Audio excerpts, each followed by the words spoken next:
ആ പടച്ചോൻ പുള്ളിക്ക് ദീർഘായുസ് കൊടുക്കട്ടെ, ആഫ്യത്തോടു കൂടി ദീർഘായുസ് കൊടുക്കട്ടെ. ഞാൻ ദുആ ചെയ്യുന്നു. കാര്യം എനിക്ക് ആരാഹാരം തരുന്നു, ആര് വെള്ളം തരുന്നു, ഒരു രൂപയുടെ എന്തൊരു സാധനമോ എന്താണെന്നില്ല, എന്തോ ആയിക്കോട്ടെ, ഒരു വഴി പറഞ്ഞു തരുന്ന ആളായി എന്നെ ആയിക്കോട്ടെ, ഞാൻ അവർക്ക് വേണ്ടി ദുആ ചെയ്യാറുണ്ട്.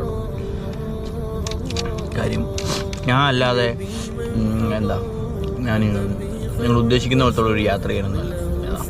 അതായത് എനിക്ക് എന്നൊരു വഴി എനിക്ക് വഴി പറഞ്ഞെടുക്കാൻ വേണ്ടിയിട്ട് ഇങ്ങനെ നിന്ന ഒരാളാണത്. അതുകൊണ്ട് ഇപ്പോൾ താങ്ക് യു സോറി പടച്ചവരോട് പറയേണ്ട കാര്യമൊന്നുമില്ല, അങ്ങനെയുള്ളതൊന്നുമില്ല.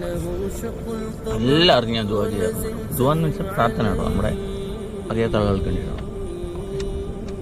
ഞാനും ആയിക്കോട്ടെ, ആരായിക്കോട്ടെ പ്രാർത്ഥിക്കും. ഓക്കെ.